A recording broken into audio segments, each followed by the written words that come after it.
अस्सलाम वालेकुम जी, welcome back in another video. कैसे हैं आप सब लोग? यहाँ पर तो भाई हेलोवीन का वीक मना रहे हैं और ये फुल एंड फाइनल वीक है क्योंकि 31 अक्टूबर को यहाँ पर स्वीडन में हेलोवीन मनाई जाती है। जैसे कि हमारा पड़ोसी जो मुल्क है डेनमार्क, वहाँ पर लास्ट वीक में हेलोवीन जुला के ख़त्म भी हो चुकी है, लेकिन यहाँ पर अभी तक चल रहा है।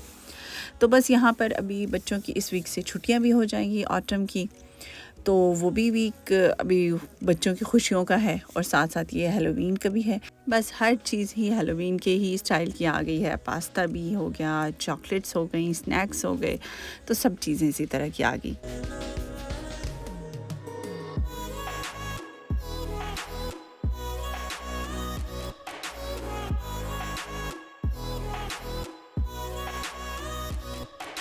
अच्छा, ये जो क्रिस्टल खोपड़ी में जो कैंडीज़ वगैरह फिल करके देते हैं ना बच्चों को, ये जो रखी होती है, और ईमान जब लेती है तो मैं इसे कहती हूँ बस अपने रूम तक ही इसे महदूद रखना, बाहर लाने की ज़रूरत नहीं है।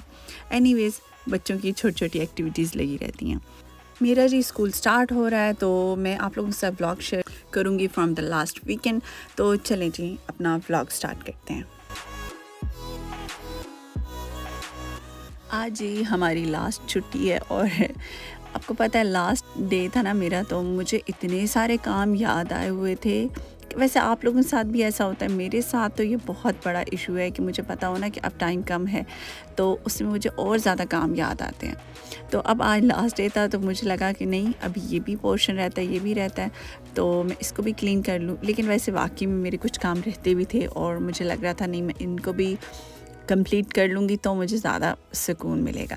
तो बहरहाल कुछ मैंने मंगवाए थे स्टिकर्स ना, किचन के लिए भी और एक ईमान के रूम के। तो बस वहाँ पर मैंने सोचा कि आज ये स्टिकर्स भी लगा ही दें, क्योंकि काफ़ी अरसे के आए पड़े थे और मेरे पास टाइम नहीं मिल रहा था कि मैं इनको लगाती। और ये साथ एक विंडो भी रहती थी, तो मैंने सोचा कि ये भी लगा दूँ, साफ़ कर दूँ, सॉरी। अच्छा, अभी आप चेक करें कितना ही धुंधला व्यू है ना, बाहर इतना ख़राब सा सब कुछ लग रहा था, लेकिन अभी देखिएगा पलक झपकते व्यू सारा क्लियर हो जाएगा। क्योंकि विंडो साफ़ हो गई है भाई, व्यू क्लियर नहीं हुआ, विंडो साफ़ हो गई है। इतनी ख़राब विंडो हुई थी क्योंकि यहाँ पे मौसम ऐसा होता है, हवाएं बहुत तेज़ चलती हैं, बारिश होती रहती है। तो मैं भी कहती हूँ अभी अब आज साफ़ करूँगी तो फिर से 2 दिन बाद वही हाल हो जाना है। तो एनीवेज़, यहाँ पे हमारे स्टिकर भी कंप्लीट हो गए, हमारी विंडो भी साफ़ हो गई और स्टिकर वैसे लगाए तो काफ़ी अच्छे लग रहे थे। वैसे सिंपल वाइट था, अगर आप लोगों को याद हो। तो अभी मैंने थोड़े से वहाँ पे, जहाँ पे मैं बर्तन धो के रखती हूँ, वहाँ पे थोड़े से लगा दिए थे, कोई थोड़े चमचे पता चले भी यहाँ पे हम काम काज करते हैं। और एक यहाँ पे सेंटर में मैंने लगाया, आई लव माई किचन, और एक मैंने दूसरी साइड पे लगाया। तो इस तरह से वैसे था ये होल स्टिकर, बट मैंने इसको एडजस्ट किया था।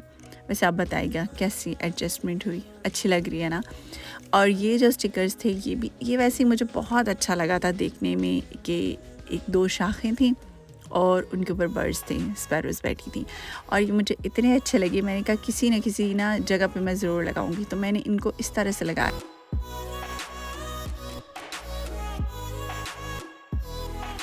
तो ये देखें भाई, हमारा गुलाब जामुन का बैटर बन गया है। थोड़ा सा मैंने रखा था, बहुत ज़्यादा ये रनी नहीं होना चाहिए, लेकिन बहुत ज़्यादा सख्त नहीं होना चाहिए, अदरवाइज़ गुलाब जामुन सख्त हो जाते हैं। और इसकी रेसिपी, डिटेल्ड रेसिपी मैं एक बार शेयर कर चुकी हूँ, तो आज मैंने सोचा कि आज शेयर नहीं करती, लेकिन अभी मैं सोच रही हूँ आप लोगों को थोड़ा सा जल्दी बता देती हूँ। तो चले भाई, आप लोग भी क्या याद करेंगे, दोबारा बता देती हूँ, चले सुने। इसके लिए सबसे पहले आपने 2 कप खुश्क दूध लेना है, मैंने नीडो लिया था, और साथ इसके 1 टीस्पून बेकिंग पाउडर, 2 टेबलस्पून मक्खन, 4 टेबलस्पून मैदा, और साथ जितना भी आपको दूध चाहिए जो इसको बैटर को बनाने के लिए चाहिए होता है, ठीक है। और बैटर बहुत ज़्यादा रनी नहीं होना चाहिए और सख्त भी नहीं होना चाहिए, थोड़ा सा ढीला होना चाहिए, क्योंकि आपने इस सारी चीज़ को मिक्स करके 3 से 4 मिनट इसको रखना है।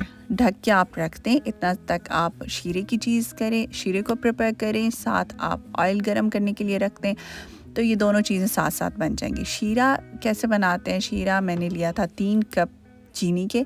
अच्छा, चीनी मैं वाइट शुगर यूज़ नहीं करती, ऑर्गेनिक यूज़ करती हूँ, तो वो इतनी ज़्यादा मीठी नहीं होती, इसलिए मैंने 3 कप चीनी के लिए थे और साथ मैंने 2.5 कप पानी के लिए थे और इसके अंदर 3 से 4 अदद इलायची और साथ थोड़ा सा लेमन भी डाला था। और इनको आपने जब फ्राई करना है तो मीडियम टू लो आंच पे आपने फ्राई करना है ताकि ये आहिस्ता आहिस्ता से फ्राई हों और फ्राई होते साथ ही आपने इसको निकाल के शीरे में डाल देना है। शीरे में जब आप डालेंगे तो उस वक्त शीरा गर्म होना चाहिए लेकिन आंच ऑन नहीं होनी चाहिए। ठीक हो गया, तो बस इसकी यही कुछ टिप्स थी। देखिए कितने ज़बरदस्त किस्म के गुलाब जामुन बने। अब कुछ लोग सोच रहे होंगे कि ये कैसा बहुत ज़्यादा लाइट कलर है, लेकिन जो लोग पिंडी से बिलोंग करते हैं उनको साजिद स्वीट्स आई गारंटेड कि उनको याद होगा कि साजिद स्वीट्स के गुलाब जामुन बहुत अच्छे होते हैं और उनके गुलाब जामुन इसी कलर के होते हैं। इस वजह से मुझे ये बहुत अच्छा कलर लगता है। असल में बात क्या है कि गुलाब जामुन जूसी होने चाहिए और इनके अंदर गुठली नहीं होनी चाहिए। तो ये आप चेक करें कि बिल्कुल जूसी भी बने थे और कोई गुठली नहीं बनी। ठीक है, कलर तो it's totally up to you, हम जैसा भी हमें पसंद हो, आपको पसंद हो आप वैसे ही फ्राई करें। आप थोड़े से डार्क कर लें, लाइट कलर पसंद है तो लाइट ही रहने दें, तो कलर का तो कोई इशू नहीं होता। लेकिन गुलाब जामुन बिल्कुल ये एक परफेक्ट रेसिपी है, बहुत ही अच्छे बने थे। अभी भाई मैं बैठी हूँ अपनी फेवरेट शॉप पे जो कि सैंडविच शॉप है जो एंड द जूस, और इनका सैंडविच बहुत ही मज़ेदार होता है, बहुत ज़बरदस्त होता है क्योंकि इनका सैंडविच खैर स्पेशल ही होता है और इनका प्योर जूस भी बहुत अच्छा होता है, शेक्स वगैरह भी। मैं असल में जा रही हूँ डेनमार्क, स्कूल ओपन हो गए हैं और मेरा एक काम था पाकिस्तान एम्बेसी में, डेनमार्क पाकिस्तान एम्बेसी में। क्यों हम डेनमार्क में ही पाकिस्तान की एम्बेसी यूज़ करते हैं मैं आपको आगे चल के बताती हूँ, लेकिन अभी मैं जा रही थी। अच्छा, मैं ना स्कूल में गई थी और हाफ़ टाइम में मैंने अपनी टीचर से कहा कि चूँकि आज कोई एग्ज़ाम नहीं था तो मैंने उनसे कहा कि मुझे ना काम है और मेरा इस तरह से टाइम है तो मुझे जाना है। तो उन्होंने लिटरली मुझे ऐसे देखा जैसे मैंने उनसे ना बस उनके कोई दिल गुर्दे जिगर सब कुछ मांग लिया हो। और हालांकि मैं ये सोच रही थी कि आज कोई एग्ज़ाम भी नहीं है, कोई टेस्ट नहीं है, तो भाई कोई बात नहीं, मुझे जाने दें। लेकिन बस ये तो हमारी टीचर की स्पेशलिटी है ना कि वो खुशी से तो बिल्कुल भी नहीं जाने देती।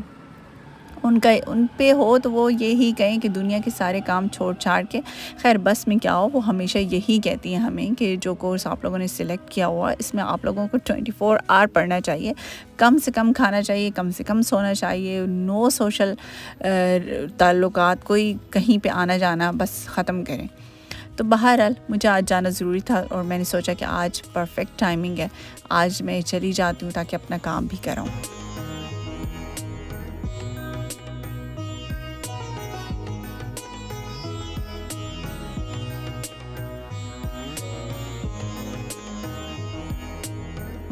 ये चेक करें आप, सैंडविच इतना क्रिस्पी होता है और ये फ़िश सैंडविच होता है एवोकाडो वाला, हैलोपिनो वाला भी होता है और एवोकाडो वाला भी होता है, लेकिन मुझे ये वाला अच्छा लगता है।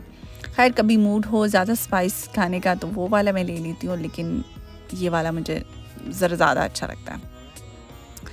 रहते हम स्वीडन में हैं, बट अगर हमारा पाकिस्तानी एम्बेसी में कोई काम हो तो हम डेनमार्क की पाकिस्तानी एम्बेसी में ही जाते हैं।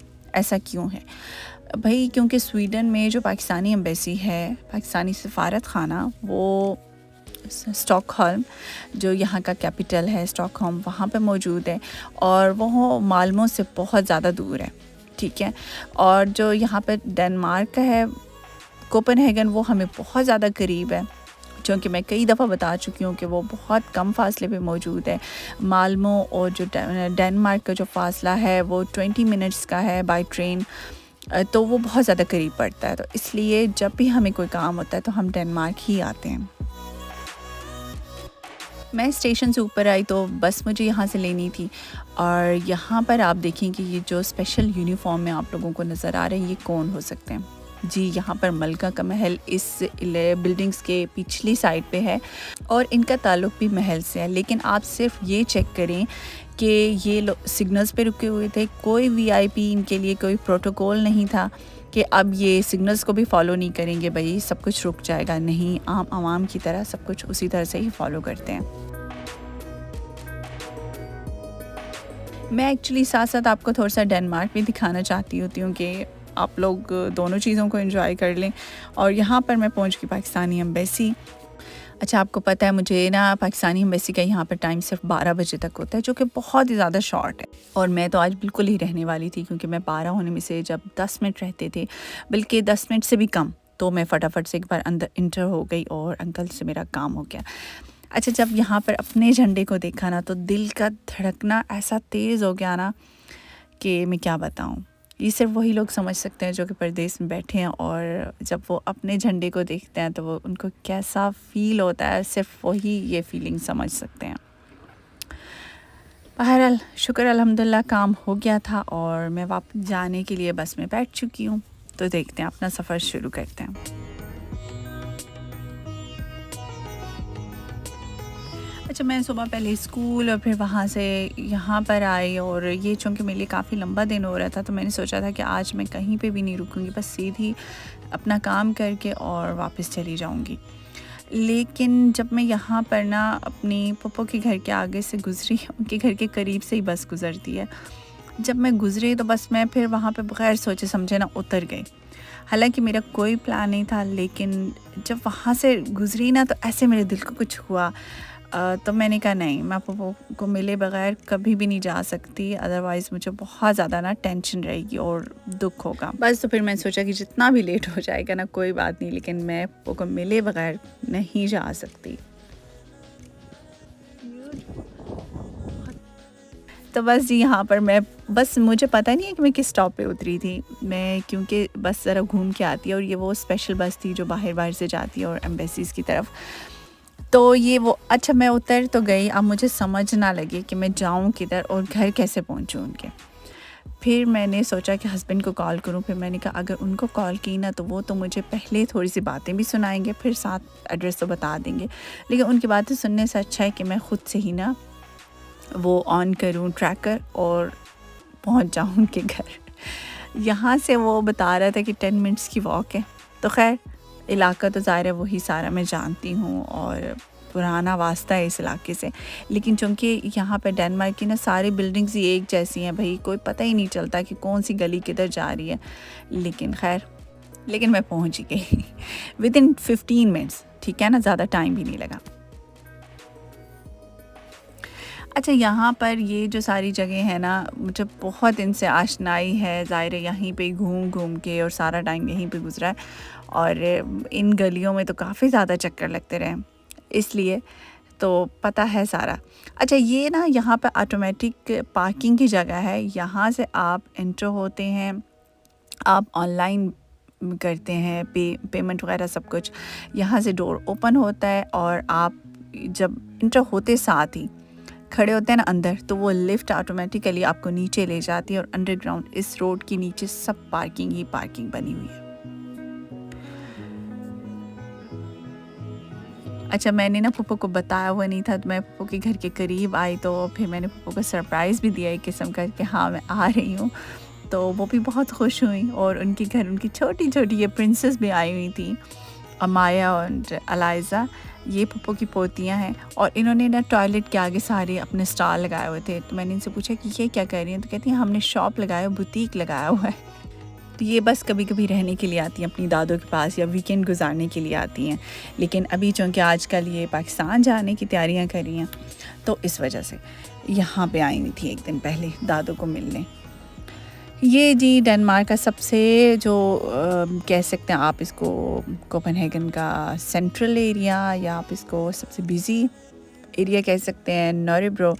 और यहाँ पर ये बहुत दिन का वक्त है, और चूँकि वर्किंग डेज़ हैं इसलिए यहाँ पे ज़्यादा रश नहीं है। पिछली 1-2 वीडियोज़ में मैं एक बार इस जगह का पूरा टूर करवा चुकी हूँ, और काफ़ी रश होता है।